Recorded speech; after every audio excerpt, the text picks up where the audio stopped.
Апа ханым, жаңа бізге консультацияға Жұмабек Рамазановичке анау жақтан Ташкентке барып келе жатқан 3 азамат келді, подозрение онкологияға деп айтты. Бірақ ешқандай ол жерде жаңа основание жоқ.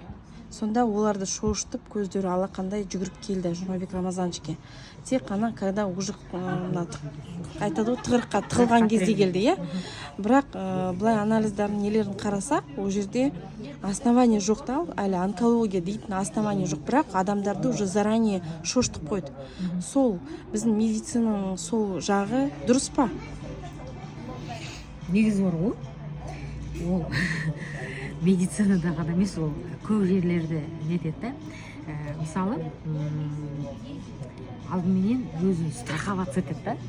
Содан кейін егерде что-то не так болатын болса, біз айтып едік қой дейді. Айтып едік қой деген сияқты. Сондықтан бар болған, негізінде мен осы 15 жыл бұрын мастопатия деген, сол күрделі неменен көрсе тексерілетін болды да, сонда бір жағынан біреулер бір емші айтты да, сол сен кеудең ауырады деді. Сол кезде сен бір ғана дәрігердің назначениесіне жүгінбе деді. Саған айтқан кезде диагноз қойғанда сен сол диагноз көрсетпей бірнеше дәрігерге бар деді. Егер соның жаңағы 3-4-еуінікі бір диагнозды айтып жатса, оны сол кезде ғана барып шаққа ілінеді.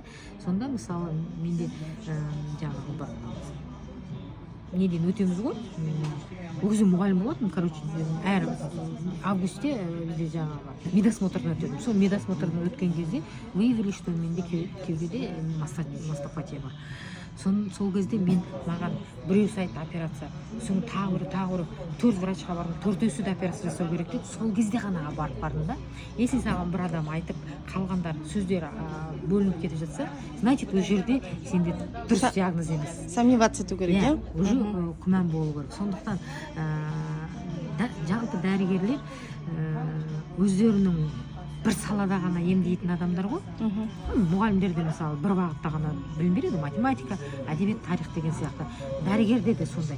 Сондықтан барға сіздің салаңызды, сіздің еміңізді емдейтін бірнеше дәрігерге бар керек та. Или бат ішу керек, табиғи өнімдерді ішу керек. И все.